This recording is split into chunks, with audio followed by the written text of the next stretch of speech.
Hi నమస్తే అండి. PR కిచెన్కి స్వాగతం. ఇప్పుడు నేను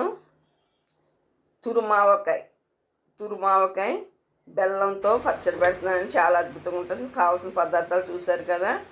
ఇప్పుడు నేను 4 కప్పులు బెల్లం తురుము తీసుకున్నానండి. ఎండబెట్టాను. తురిమేసి బాగా పలసగా ఎండబెట్టాను.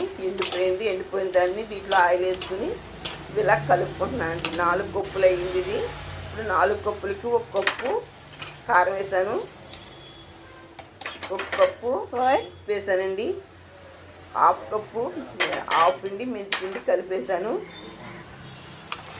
బాగా కలిపేసుకోవాలండి. ఇలా కలుపుకుంటే చాలా అద్భుతంగా ఉంటుంది. సంవత్సరం అంతా కూడా నిల్వ ఉంటుంది. బెల్లం తురుమావకాయ చాలా అద్భుతంగా ఉంది. పిల్లలు పెద్దలు చాలా ఇష్టపడతారు. చాలా టేస్టీగా ఉందండి. చూడండి, ఇలా కలిపేసుకున్న దాంట్లో బెల్లం వేసాను. ఏ కప్పుతో అయితే కారం తీసుకున్నాం అదే కప్పుతో బెల్లం వేసానండి. ఇంకా మీకు తీపి కావాలంటే వేసుకోండి. అయితే మామిడికాయ ముక్కలు ఇక్కడ పెద్ద తీపి లేవు కాబట్టి, పులుపు లేవు కాబట్టి నేను ఈ విధంగా వేసుకున్నాను అండి. చాలా చాలా రుచిగా ఉంది. గ్రేవీలాగా ఇలా అన్నంలో కలుపుకుంటుంటే అలా కలిసిపోతుందని తినడానికి కూడా చాలా బాగుంది. అలాగే మరి ఈ పచ్చడి పెరుగన్నంలో కూడా చాలా బాగుందండి. చూడండి, ఇలా కలుపుకున్నాం కదా. ఇలా కలుపుకున్న దాన్ని బాగా బెల్లం అంతా కలిసిలాగా, మనం వేసిన పదార్థాలన్నీ కలిసిలాగా మనం ఇలా చేసుకుని దీన్ని ఒక పళ్ళెంలో ఆరబెట్టుకోవాలండి. 2 రోజుల పాటు ఆరబెట్టుకోవాలండి. అది కూడా చూపిస్తాను చూడండి. చాలా అద్భుతంగా ఉంటుందండి.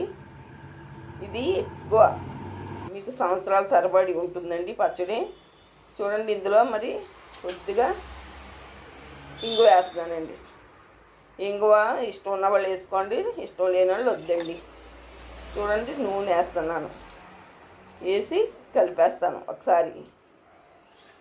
మీకు ఆయిల్ ఎక్కువ పడదండి. ఈ మొత్తం 4 కప్పులు తురుముకి ఒక పావు కేజీ ఆయిల్ వేస్తానండి. ఫస్ట్ టైము పావు కేజీ వేసిన తర్వాత కలిపేసిన తర్వాత ఎండలో పెట్టాలండి. చూడండి, ఒక ప్లేట్లో వేసుకుని ఎండలో పెట్టేద్దాం.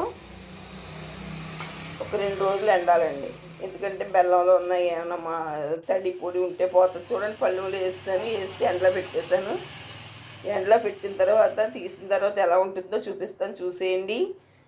ఇలా పెట్టుకోండి మీరైతే. చూడండి, ఇదిగోండి, ఇలా రావాలండి. ఈ కండెంటెస్ట్ రావాలి. ఇలా వస్తే మనకు చక్కగా ఆరిపోయినట్టు, ఏ విధమైనట్టు పచ్చడికి బూజు కానీ ఏది రాదు. చాలా కంఫర్టబుల్గా చక్కగా మంచిగా తయారవుతుంది. ఇది ఒక క్రీమీ టచ్తో చాలా బాగుంటుంది. పిల్లలు కూడా ఇష్టపడతారు. తాలింపిండి మిగతా ఒక పావు కేజీ పైన 300 గ్రాములు ఆయిల్ వేసుకుని ఇలా చూడండి, ఆవాలు, జీలకర్ర, ఆవాలు, మెంతులు వేసి వేసుకున్నాను. జీలకర్ర ఇష్టం ఉంటే లేదు, నేను అయితే వేయలేదు. మెంతులు, ఆవాలండి. మెంతులు ఒక 2 స్పూన్లు, ఆవాలు 2 స్పూన్లు వేసి తాలింపు పెడతాను. పెట్టి పోపు వేసేయడమే అండి. ఇందులో పోపు వేసేసి డబ్బాలో స్టోర్ చేసుకోవడం. సంవత్సరం ఫ్రిడ్జ్ పెట్టుకోండి, బయట పెట్టుకోండి, సంవత్సరం ఉంటుంది. ఫ్రిడ్జ్ పెట్టుకున్నదైతే రంగు మారుతూ మరి కలర్ఫుల్గా భలే ఉంది కదా. చూడండి, వేసాను. ఒకసారి తిప్పేసి బాటిల్లో కూడా వేసేస్తానండి. చాలా చాలా బాగుంది. మీకు నచ్చితే లైక్ చేయండి, షేర్ చేయండి, కామెంట్ పెట్టండి, బెల్ ఐకాన్ ప్రెస్ చేయండి. వీడియో పూర్తిగా చూడండి, మీకు అర్థమవుతుంది. మరి సపోర్ట్ చేయండి ఛానల్కి. అలాగే లైక్ చేయండి, లైక్ మర్చిపోకండి.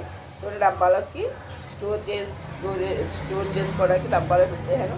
ఇది ఉన్నది డబ్బాలు ఇది వాడతాను. ఇది అయితే మేము సంవత్సరం అంతా వచ్చేస్తుంది. ఉంటానండి. బాయ్.